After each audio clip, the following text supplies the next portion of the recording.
Support WrestleTalk! Give us a subscribe. It's happened again, everyone. Welcome to the Blackpool Content Club, WrestleTalk Podcast. I'm Luco and DAD. I'm joined by Tempest, your Jam That Champion. I'm joined by Chopper P. Quinnell, and we are the Blackpool Content Club. And maybe one week we'll get to do a fun episode of this show. Goodness me, do you remember the first one? Yeah. When it was like, how's Triple H first 3 weeks been? Those heady days of 8 weeks ago. We had, the fun and excitement of a new Triple H era. Let's reflect on Roman Reigns. Let's talk about Izzy. AEWA 500. I know, but like, I'm just going to put a call out, okay, to wrestling. Just pack it in, will you? Just have a day off. Wind your neck in. Have a week off. Like, just... We had actually several episode ideas planned for this edition of Blackpool Content Club. We were going to dive into Eric Bischoff's comments on why he hates pro wrestling and why it just seems to be that all wrestling promoters hate pro wrestling and they just think that wrestling matches are not an important part of wrestling. Yep. We were also going to tie that into Seth Rollins' comments about how wins and losses don't matter. And I thought that'd be a really fun discussion piece. But no, instead, we are talking about more backstage AEW drama because this has clearly been bubbling over for a little while. On Wednesday? Yeah, Wednesday. So it would have happened on Tuesday. There was a transcribe of a Spanish interview that Andrade did with Mas Lucha, I believe, where he talked about he had a problem with Sammy Guevara. And Sammy Guevara had complained to him because he hit him too hard during a match. I'm going to presume it was their series of matches they did like March earlier this year. And then Sammy went on to Twitter and he said some stuff. And then Andrade said some stuff. And then Sammy said some stuff. And Andrade said, well, that's fine. I'll see you Wednesday. Sure did. And apparently AEW were aware. Of course, they were aware. It was on Twitter and, the WrestleTalk News and other places, this and the other. They were aware that this was going to happen, so they had security in place and they were trying to keep them apart and keep them separate. But it still happened anyway. So here is what Fightful Select reports. Another backstage altercation took place in All Elite Wrestling. Sources familiar with the situation claimed that at the October 5th AEW Dynamite show, there was a, quote, altercation, end quote, between Andrade and Sammy Guevara. The two had taken shots at each other in interviews and on social media throughout the week, and it came to a head at the Dynamite tapings.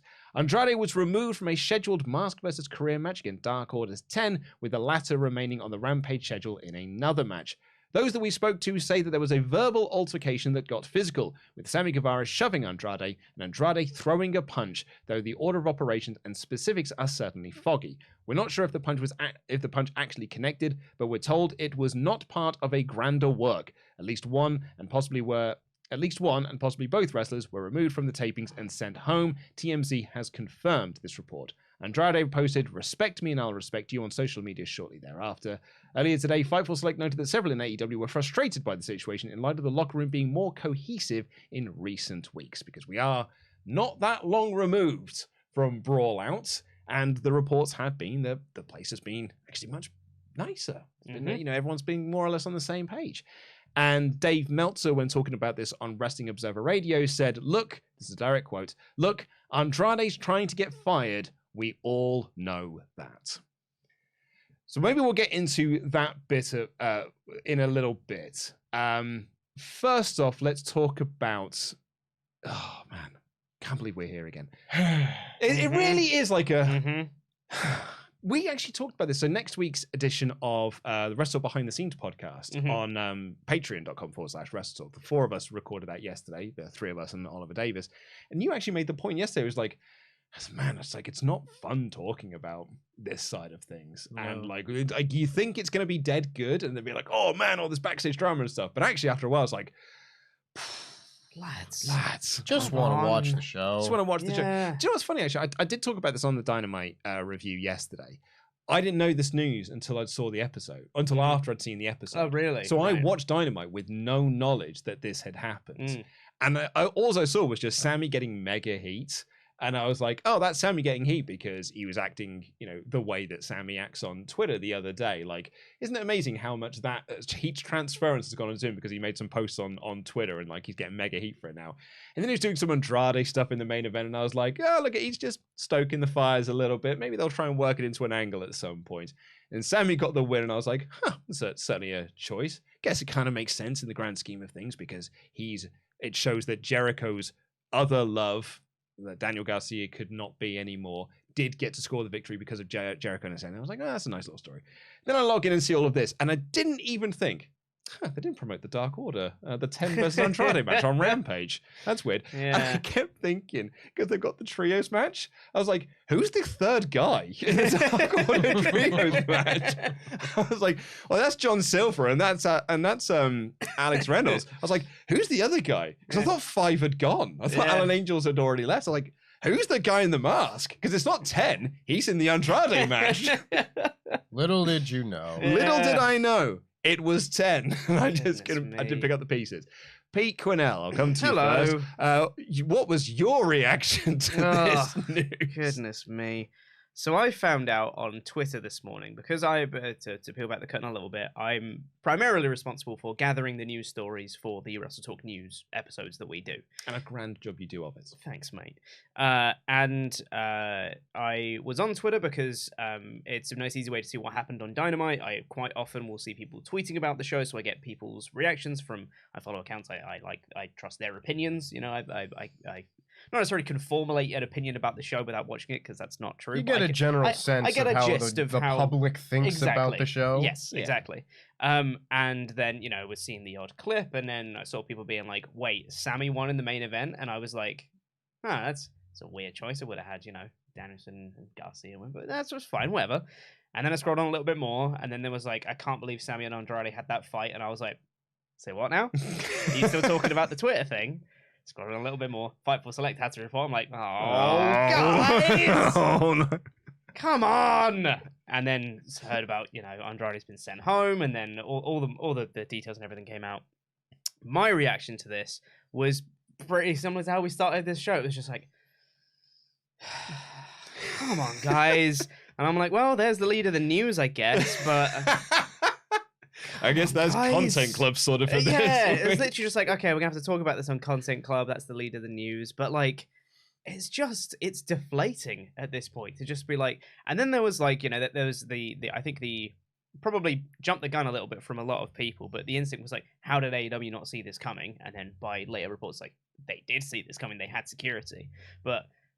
get better security if that's the case, because they should be preventing stuff like this from happening. There was a sign at Dynamite. I don't know if you guys have seen this. That said, hire an expert HR department, or like words to that effect. Yeah. And I'm like, never has a truer sign been taken to a wrestling show. Yeah. Like everyone's like trying to get themselves over by taking video game ones that Math will like post up. I'm like, no, do more of this. Like we should be going to Dynamite to be like, hire a head of HR, sort this out because it's nonsense. Yeah. Fun fact for all of you. Do you know how I found out about this news? I went to listen to Stephen Larson's review of Dynamite because every time I finished watching an episode of Dynamite, I'm like, I want to hear what Stephen Larson had to say about it. And it was like Backstage Fight. And I was like, God dang it. We're going to be talking about the show. Tempest, you love this. You love it when these things happen. Love it so much. Yeah. I just want to watch the show for 5 minutes without some nonsense happening. And I mean, I saw the news break like as it was breaking because it was like an hour before the show started or so, which was only like around midnight for us, right? And that's far past my bedtime. Way past my bedtime. Yeah, well, we were out playing board games. And you cool young thing. Yeah, we got back, and I'm getting in, and I'm tucking myself into bed, and I just get a notification. I get the Fightful Select email, and I just see backstage altercation. I just turn my phone off. Not dealing with that. Yeah, that's a tomorrow Tempest problem. No, not tonight. Yeah. I don't have the energy. I still don't have the energy to do, because all of my energy for this sort of thing has been completely sapped from me. Sean Ross sapped. Well done. It's like, I don't know. I feel like we used to get like maybe one of these a year or something like that, and depending on the year. Even later in the WWE days, like I think everybody was kind of in line, whatever you want that to mean. Certainly not behaving like this, but you go back and there's like the Jericho Goldberg thing, Jericho Brock Lesnar, kind of get into a bit of a Jericho Sin Cara. It's a common thread. Yeah, funny. And Sammy Guevara's tag partner. But like Booker T and Batista, you'd get one every so often, and it kind of just becomes like wrestling lore. It's like that backstage fight between those two guys. Oh, what a crazy time! Brett and Sean had a fight, and they pulled out sort of Brett's. It was Sean's hair, wasn't it? Yeah, it was Sean's hair. The Jim Cornette put in a bag and kept. Sorry, I'm on a different. But I'm just sitting here trying to come up with puns rather than actually talk about the actual subject. Trying to make ourselves smile. I just don't have it in me for this when it's like one after another after another. And even if it's not like a backstage altercation, which we've already seen enough of this year, it's just this negativity coming out of this locker room. And I don't know if it would have been easier to deal with if this had been like a year ago in WWE, because otherwise like WWE was a little bit stagnant at the time. It's just like, oh, make me feel something. Or it's like, I don't want to feel this way about the show that I'm supposed to like. Yeah. I mean, if it was happening in WWE now, I would still have the same feelings about it. I just want some positivity in my wrestling. And it would feel really weird, like if there was like a backstage fight now at like Raw or SmackDown or something. Like I think our feelings towards that would be like, that's so weird. Like, why is that happening? And I don't really want that now, because I'm enjoying the shows, and like I think there's a lot of it. They're doing some really great stuff. It's something that Ollie mentioned on one of the behind the scenes podcasts. Did we mention that we do that on patreon.com/WrestleTalk? On one of the previous months, he was saying that, because we were talking more about this kind of like the backstage altercation news that was coming out. And he was saying that he thought he liked this sort of stuff, and he thought he liked talking about like all the behind the scenes details and backstage and all that stuff when it came to disagreements between wrestlers. And then he realized over time, he's like, no, actually, it's a bit of schadenfreude, because I didn't really like WWE. So when it happened in WWE, I got a own bit of personal enjoyment out of it, to being like, that's your own fault for working for that bad company kind of thing. And he was making his own fun out of it. And then now it's happening across shows that we actually care about and like. He's like, well, this isn't fun. I don't want this to happen anymore. Yeah. And now it's the same sentiment that has been transferred back to WWE again, in that if it started happening in WWE, I think we'd have the same feeling of being like, I don't want this, taken down from the show that I want to watch and like. So I guess the question then comes is like, what is going on with Andrade and AEW? Because, I mean, there's a hell of a lot to kind of dive into here with Andrade's actions that he's been having on social media for like the last few months, like his free El Idolo stuff, and replying to, because the match that was supposed to be on Rampage this week was supposed to be Andrade versus 10, Mask versus Career, and someone replied to him saying like, oh, I hope 10 wins, and Andrade replied to that person saying, me too. It's only now as well that because I've seen that screen cap so much, because we've had it in the news this week. The person who sent that hashtag, their Twitter account is called Free Nash Carter. It's like, oh, I know, that was the reaction line. I was like, oh dear. But he said things like that. Free El Idolo, posting up his contact details, which is usually what people are doing when they're trying to get other bookings. And like even Sammy's tweets were about like, we all know you want to go back to WWE, so like F off, get out. Like we don't want you here. And it kind of ties like Meltzer's write-up of this, not write-up, is what he was talking about on Wrestling Observer Radio. That quote there, Andrade trying to get fired. The sort of speculation here, and I think we should call this speculation, is that Andrade was doing this because he was trying to get himself fired. And that's a way to get out, because apparently he's got years left on his contract. And Andrade's run in AEW, I would say, has been pretty terrible.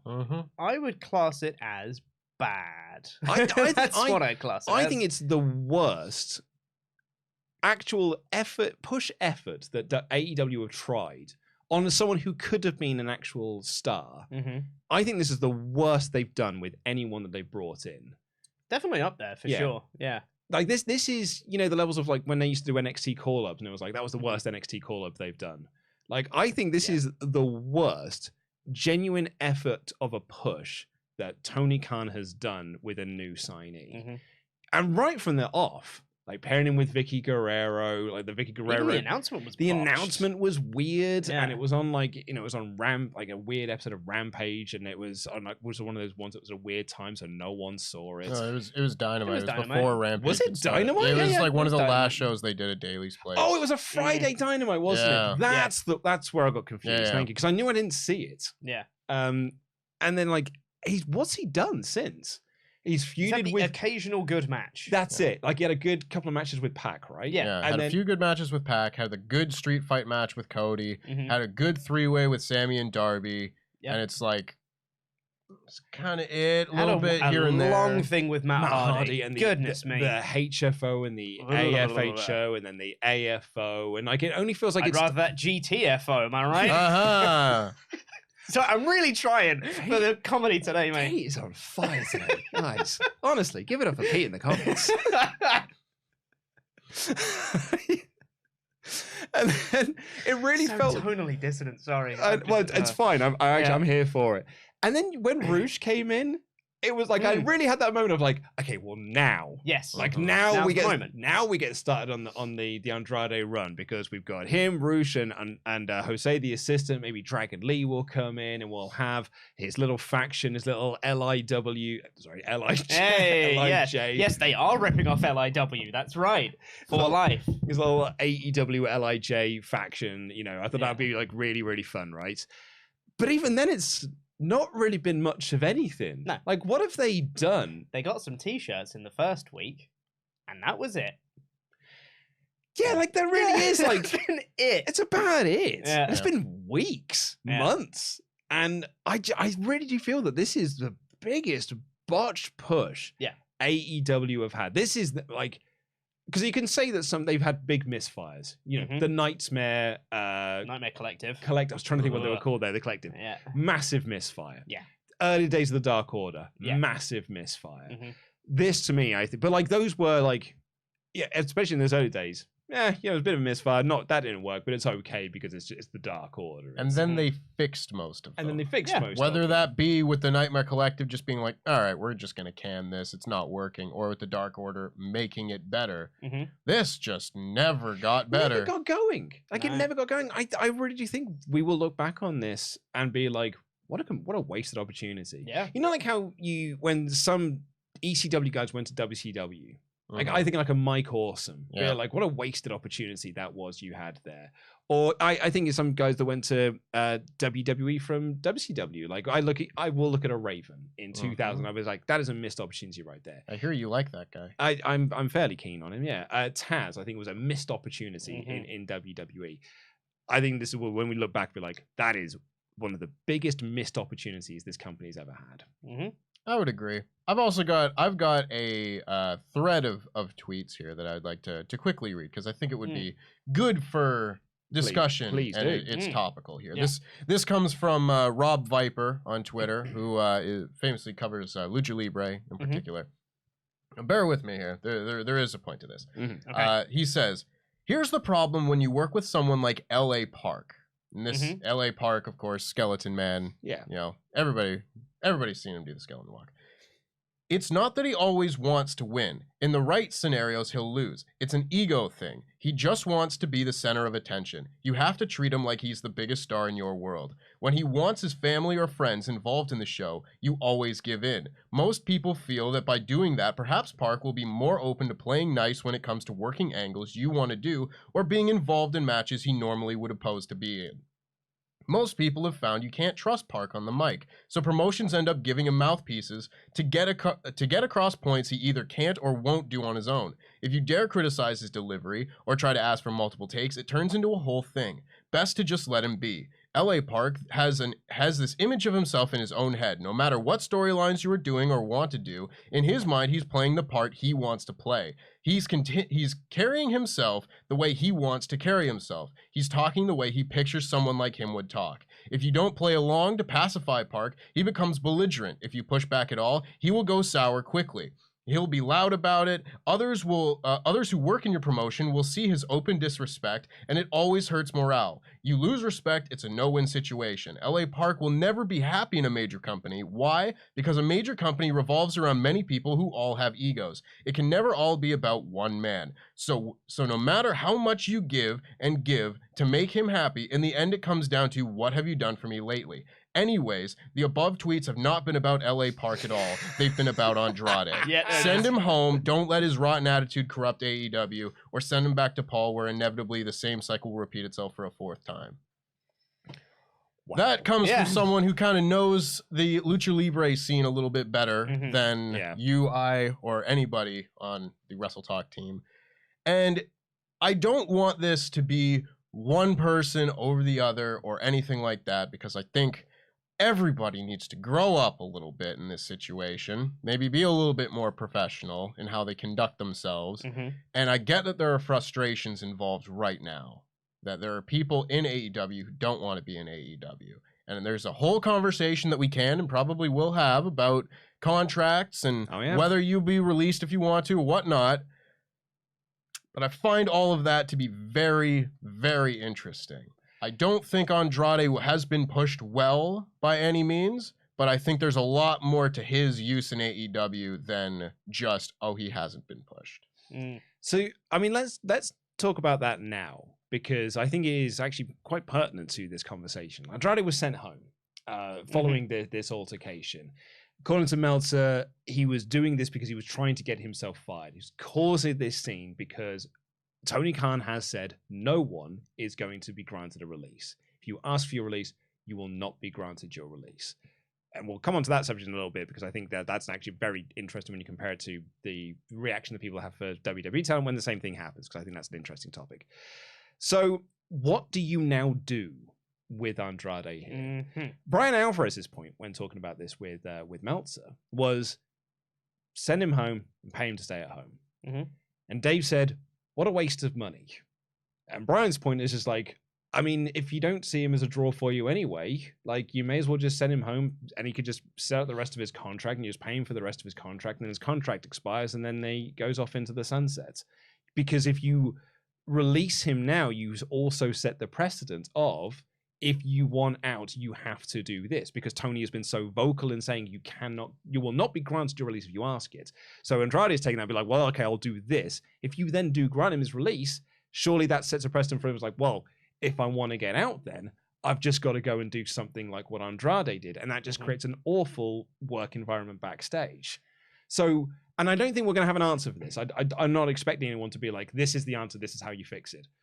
But kind of what do you do now? Oh, sorry, go ahead, Tempest. Well, I was just going to say, I think if you really just shrink it down to the bare bones options, you have three options. Bring him back to work, you fire him, or you let him sit home. Of those three options, I think Brian's answer of punish him by making him sit home is the best option of the three.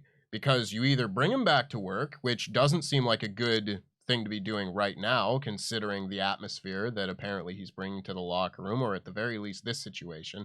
You give him what he wants, which I agree sets a bad precedent, or you punish him.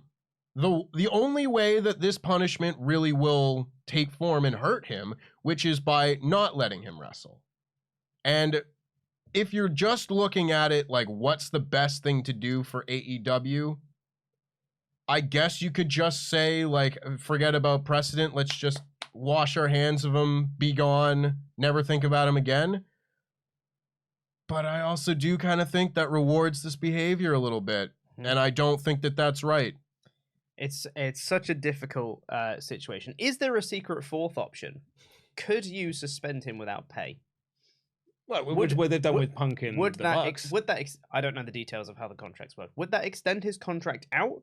So, you know, if you suspended him for 2 weeks, he then would have an extra 2 weeks at the end of his contract? Or would it still be, no, you just don't get paid for these 2 weeks and that's that kind of thing? I don't know either. I know it applies to injuries, because the story on Omega is that Omega's contract is up in January of next year, but they have the option to extend it out by 9 months because that's how long he was out for injury. Right. But so I don't know how it works with suspensions, because that might just be you have made the active choice to send them home. Right, yeah. You probably couldn't add that time on. But I don't know.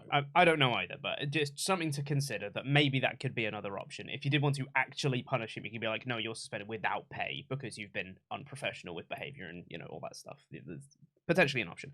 But anyway, of those, if we're removing that as an option, the other three, I agree. I think having him sit at home is probably the best thing to do.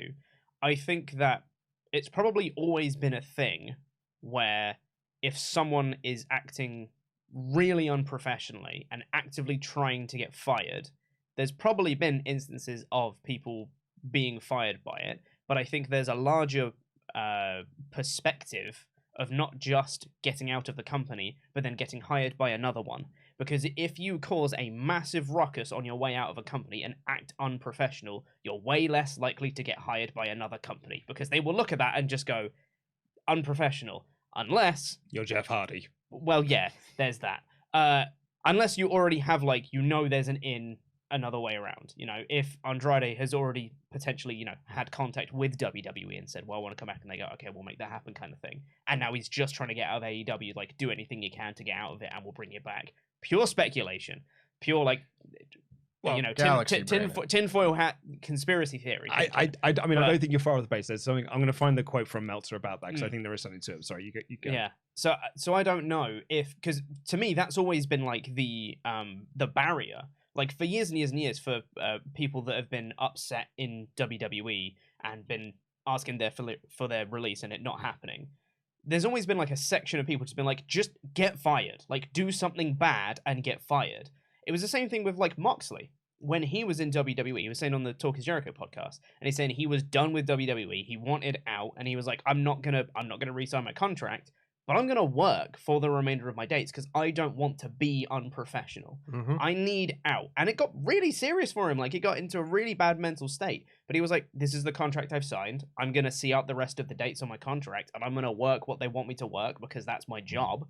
But after that, I am gone. I'm not going to do this anymore." And he said, I believe he actually said on the Talk Is Jericho podcast, I didn't want to be that guy. I'm not going to go and do something to get myself fired because I don't want to be unprofessional.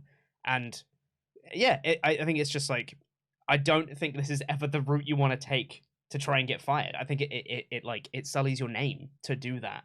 And it really harms your image in the wrestling world if you're being unprofessional to get fired.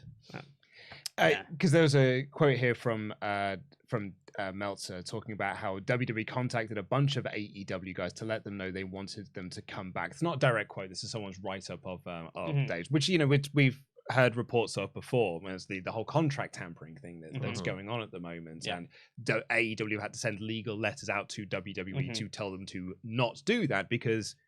You can't do that. Because you can't do that. Yeah. But WWE have reached out to a lot of those former NXT guys, those former WWE guys, and said, we want you to come back.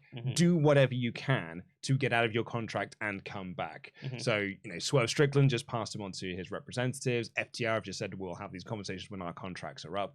And Andrade and Malachi Black, I think, were two of the other ones that had been contacted, at least certainly been reported. Malachi Black has... we won't go into that subject because we covered that last week, and I think the comments will all agree unanimously it was a great episode. Everyone loved it. Everyone loved it. But it's I can see that this is a case of that WWE contacted him and he thinks, look, grass is greener for me over there. I've probably got way more opportunities now, particularly with Triple H in charge. I'm going to get a much better shake at the stick than I did the first time round that I was there. That's my new place to go. But kind of as, we were talking about that on the Twitter thread, is if he goes there and then the same problems happens, and then what just happens then for Andrade? And we just go round this cycle again and again and again and again with him. You can go back to AEW. Well, maybe he'll go back to AEW again. And in this scenario, there is a part of me that just thinks, let him go. I get him out of his contract and just let him go.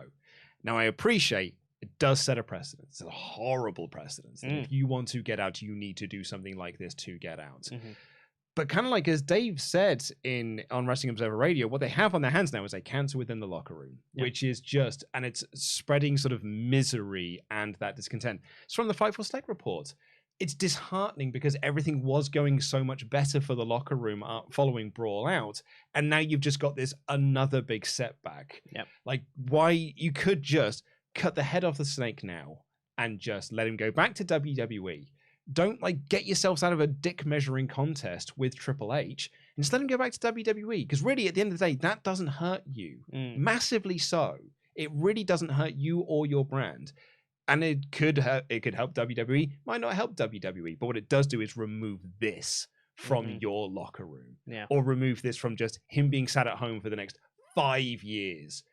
With access to Twitter, with access to Instagram, with access people contacting him for interviews. And if you sent home, because like the way with AEW press is that like we go through AEW's PR team to get interviews, but there are people who do things outside of that. It's what MJF got in trouble for. So if Andrade sat at home and he doesn't care, and people are like, do you want to do an interview? He's like, yeah, I'll go to an interview. I'll go out there and I'll say some mess. And I'll go what are they going to do? Fire me? Yeah, exactly. That's exactly it, Pete. What are they going to do? So just get rid. Like if really the story is, because they going by what Dave and Brian have said, this was Andrade started this fight. That's why Sammy was still on TV in the main event. They say that if Sammy had started the fight, he would have also not been on TV and he would have been sent home at the same time. But this was Andrade looking to do something. By the way, reportedly, this is rumor and innuendo. He was the one to start this fight because he was trying to get this done. I mean, yeah, I for me personally, I'd be done with it. But then again, I also said on the CM Punk episode that you and I did, I think I'd just get rid. I think if you don't want to be there, then you don't be here. Yeah. It kind of would be my attitude to it. Yeah. I think this also, it's a very difficult situation to be in for AEW because they've created this precedent of you need to do something drastic to get fired, even though they haven't fired anyone yet because of stuff like this, because they're not releasing people from that. And if they were, then this stuff maybe wouldn't happen, but there's an argument to be made that they shouldn't be doing the releases, or maybe they should, and I don't know whether they should or not. It's very difficult. For me, like I know this is a completely like personal stance that I take on this. I take the same stance I had with when WWE, when people ask for their release in WWE, it's like, well, if you are unhappy here and you want to go work elsewhere, then on your merry way you go, and I wish you nothing but the best in your future endeavors. Like when Ali asked for his release, we were all like, he should be granted his release. When Brody Lee asked for his release, we were like, should be granted his release. And I think it's funny that we have now seen some people request their release from AEW and it's not been granted, but the reaction to it has not been quite the same as it was. Like I think there's the same level of anger of like people being trapped within AEW, like we were saying for people like the Revival FTR, Brody Lee and Mustafa Ali and things like that. And I think the reason for that, and I don't know why you guys think about this, or people watching at home think about this. I think that the reason why there's a different opinion and sort of a different vibe between the two things is that AEW, outside of a handful of occasions, have honored all of their contracts. The only time people have left the company are because they have done something actively wrong, like a Jimmy Havoc or something like that, or their contracts have expired and that's it, we're not renewing your contract. Whereas WWE released people left, right, and center when they were in the middle of their big contracts, and then when people ask me like, no, you've got to stay now. It's like, well, why do I have to say when you just fired 180 people over 2 years? So I think that's where the two differences lie, right? Yeah, I think it plays a large part in it.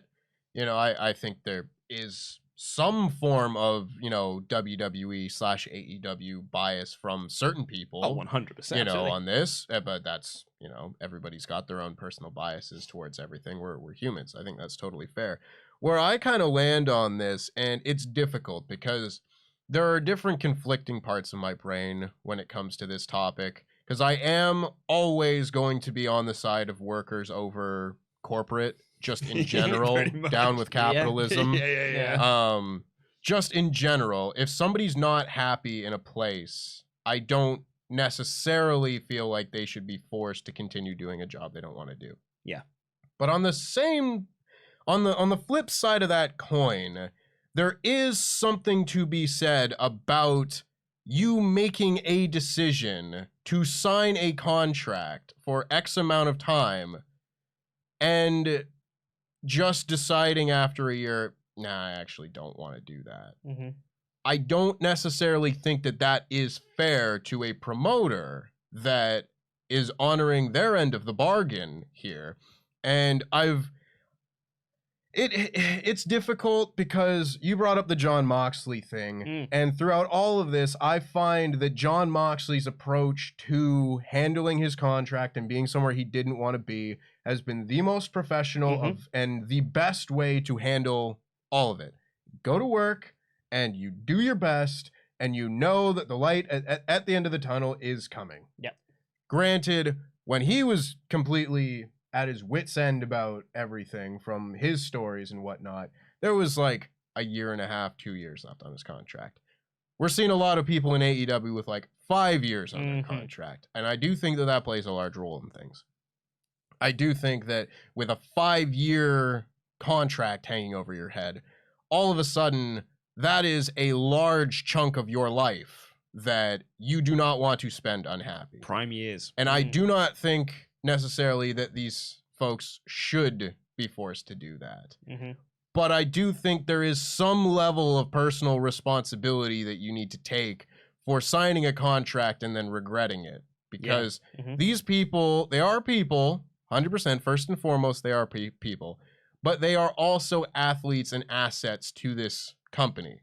And I feel the same way if I see an athlete who gets upset with the contract that they are in. And you see this a lot of the time in basketball, where they just decide, I'm not happy here anymore, I'm not going to play. It's like, well, you did sign a contract that said you will play for this team. So, I mean, if you really got down to it, and I haven't seen a lot of this, I'm sure in that situation you could probably be sued for breach of contract for just refusing to do the job that you have signed that you said that you would do. But it just comes down to the matter of they are kind of an asset where all of a sudden now there are plans that will be forced to change. We've seen a lot of plans that have, been forced to change in AEW this year. I'm not saying that that is something that makes it worth all of this stress and strife, because I don't believe that it is, but there are many different layers and it's not just a black and white issue here. It's really not. And I agree with a lot of what you said, in that if you've signed a long-term deal and you decide, I don't want this anymore, you've signed a long-term deal. But also, if you're only offered a long-term deal and you don't have a short-term option, what else are you supposed to sign? You know, if you have the option of doing a 1, 3, or 5-year deal and you choose 5, and then you go, after 1 year, actually, I don't want to do this. Sorry, that's on you, pal. You signed a 5-year deal. But if they only have the 5-year option, well, are they supposed to just not have a job? Like what else are you going to do? Try and get work elsewhere. Try and get work on the independents or whatever. Go work just exclusively with AAA and just get a different contract down there. You can totally understand why someone would want to have a guaranteed paycheck every month for like 5 years, because you're like, that sounds comfortable. Sounds great. And also, like, at the time as well, AEW was like the place to be. Exactly. Like, we were going recently, we had looking at the numbers that the channels were doing last year. And the channels were all peanuts on the up last year because it was coming off the back of All Out. What some people still say is like one of the greatest wrestling pay-per-views of the last 5 years, 10 years, because it was not only a great card, but it was capped off with Danielson and capped off with Adam Cole. And all of a sudden, because you'd had a lot of these like released WWE guys, and WWE was on such a downturn, compared like last year, it's All Out versus Extreme Rules. With Balor falling on his feckin' ass because God intervened. And all of a sudden, like, AEW was the place to go. But it's a very, like, what a difference 1 year makes. Yeah. Because AEW has had a bad 2021. 2022. Oh, man, what year is it? I will say, the first 3-4 months were actually very good. So what you're saying is, while Hangman was champion, it was still fine. I made the point that he should have remained champion. Like, there's with ripple effects. There's a different world where we would have looked at where Hangman Page is still AEW World Champion, and everyone is having a grand old time with daisies and roses and whatever. But like I think it has had a bad 6 months. Really bad 6 months. Whole lot of unrest. Whole lot of unhappiness. Dave on Wrestling Observer Radio said, like, this is an example of unrest, but, quote, it's not the only one. No. There are people in this company, because Tony signed so many people, and there's only so many hours of TV that just haven't had the opportunities to shine. And because he's got a boner for the ass boys, they're always on TV instead, and you're frustrated. Like FTR's promo they cut at Royal Quest. Yep. Yeah. Like, and they're the greatest tag team on the planet. The pop they got in this week's Dynamite is just like, look how over we are. And there's Tony being like, I'll probably do Keith Lee and Swerve Strickland again with the Acclaimed. We'll save FTR for another time. The problem is you keep saving and saving and saving and saving, and by the time Eddie Kingston, it doesn't feel as over as he once was earlier this year. No, like there's a missed ball right there, like an open goal that you did not take. Remember when people were like, Eddie Kingston should win the AEW World Title at Grand Slam? Like, right? So far off that at this point. So far off, like, because we went in a different direction. We picked someone else. Yeah, and it feels like I think FTR are a team. And then I actually think someone's going to make a comment about this because I will bring up the end of year podcast awards. I talked about how like Dax Harwood, like who could beat John Moxley as like wrestler of the year, and someone said Dax Harwood says hello, and I was like, I mean, yeah, if you'd have gone by the first 4 or 5 months of the year, but they haven't had matches on TV, and they've not been wrestling as much because for whatever reason, Tony's like, this most overact in my company. Well, I can't just do this now because I have to put the belts on, so I'll just keep delaying it, and then you lose a lot of their momentum. I think Wardlow's lost a lot of momentum. 100%. You can go down the list. Oh of man, the people on the roster that don't feel as hot as they did 6-9 months ago. Yeah, you know it. And I think really bothers me when I think about it. Same here. And I think part of that is the way that the company has handled itself and the way that Tony has booked the show. But I also think a lot of the news that has come out around the company and the backstage unrest has just made people look at AEW less favorably than they were doing 6 months ago. Yeah. And this is probably a side conversation, but it's a point I want to bring up. It's Content Club. We can go on tangents. Of course we can. Why do all of AEW's champions not feel important? I think Moxley does. Moxley, I would argue, like when he was on Dynamite this week and he cut that promo on Hangman Page, and Hangman Page's response and everything, I was like, it's more of a general like from the year kind of thing. Oh yeah, 100%. Like Hangman when he he was champ, not important. Like Wardlow won the title and then has done nothing since. And like FTR's won a bunch of titles. They're going to be featured loads because they got loads of no. All right, cool.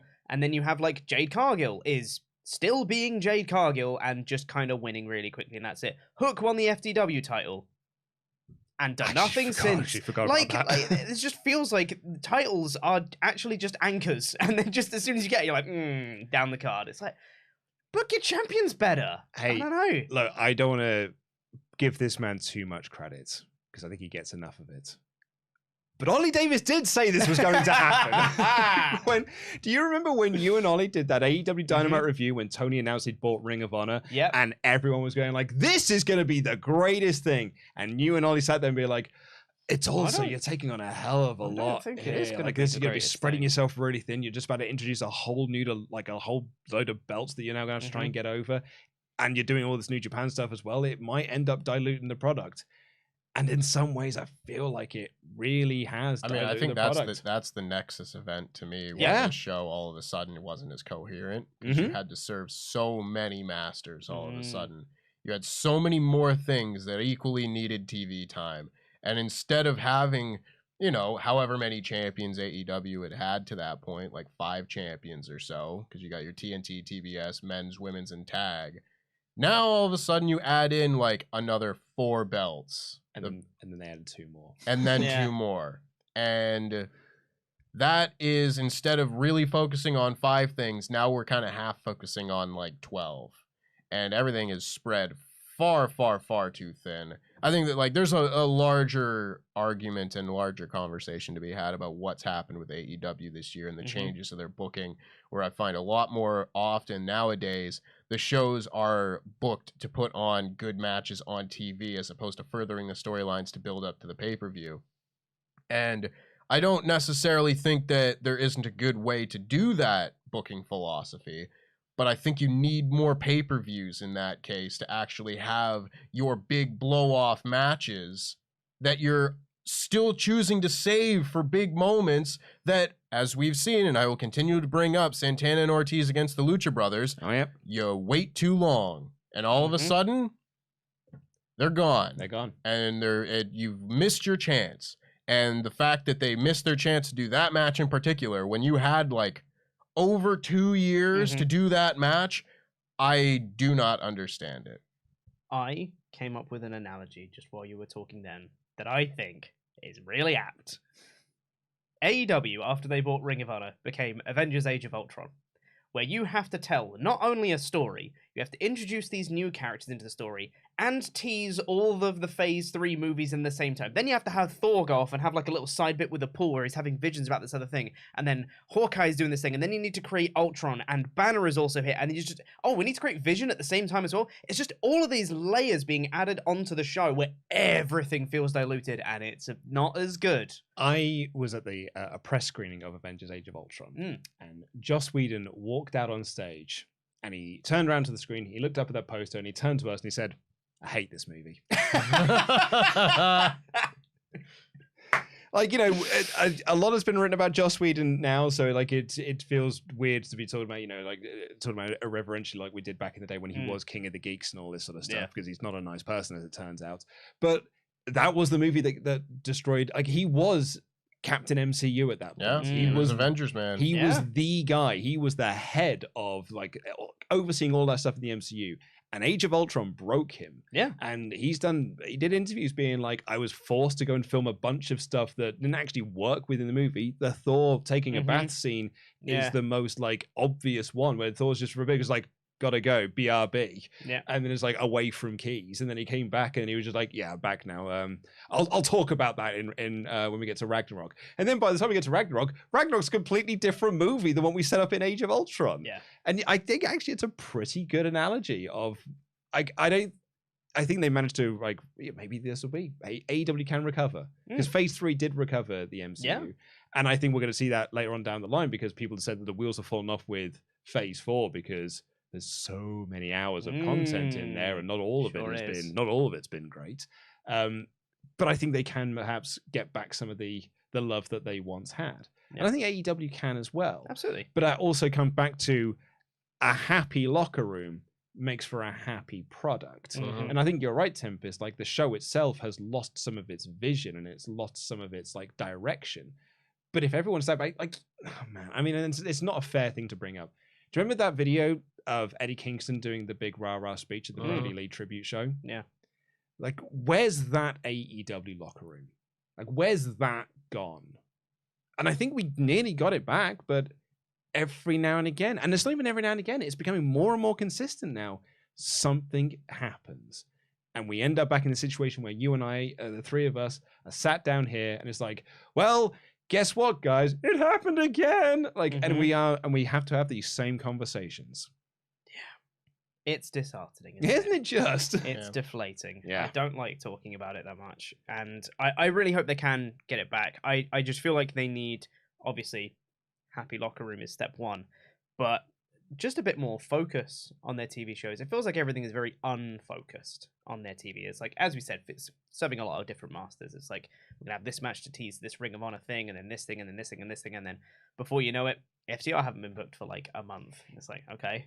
I mean, you talk about like Ring of Honor being that Nexus event. It does feel like a lot. Like when I was watching Dynamite this week, it did feels like, man, Tony is just waiting for that Ring of Honor TV deal.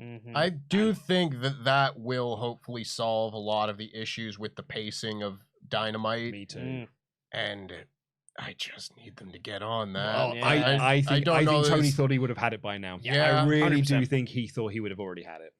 Because out there in the parking lot is not like, it's not the announcement it should have been. I don't think it should have been. I've bought Ring of Honor, and here's a TV deal. Yeah, it should have been. We just keep waiting and waiting and waiting. Yeah. Should we get some closing thoughts? Yes. On this situation.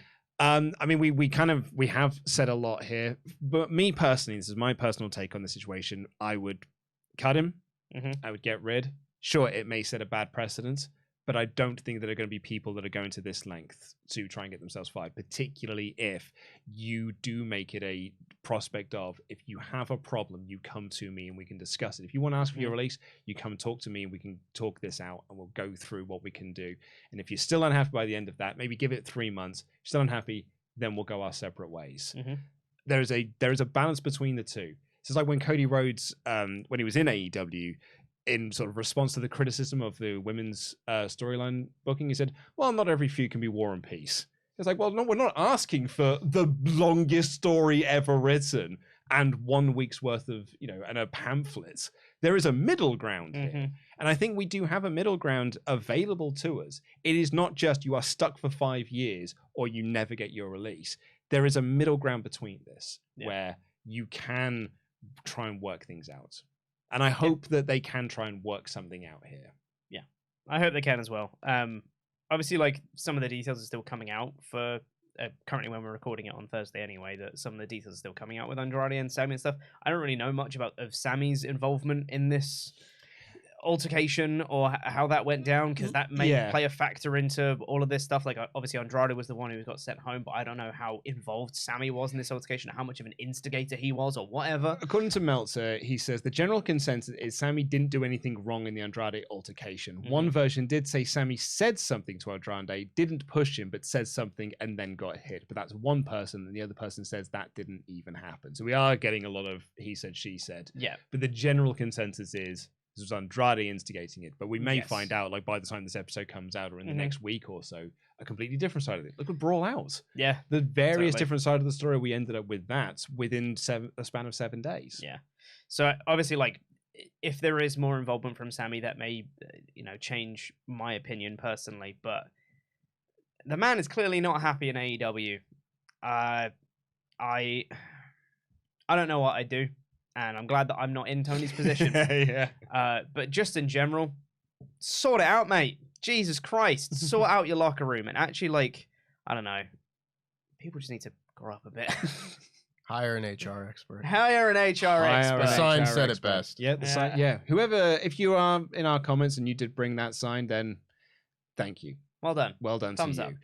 That is all we've got time for in this edition of Blackpool Content Club. Hopefully next week will be a happier episode. Fingers crossed. Fingers crossed. I mean, I won't be here for next week's episode. You won't be. It'll just be I'm me. on my hollybobs. It'll just be me and you, Tempo, again. The guys who are keeping this show afloat. Yep. I'm sorry. Carrying the weight of the Content Club on our shoulders. Yeah. But we will be back next week, probably talking about the fallout of Extreme Rules. Maybe we'll talk about what our favorite matches were in this and the other. Oh, let's not speculate about what we're going to talk about, because anytime you come up with a topic, it changes last minute. Every time. You're absolutely right, Pete. Normally it's an AEW backstage. Do you know what it'll be? This story again. The next chapter of this.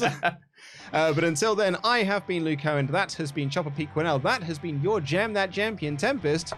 And that was Wrestling. Jam That Jam.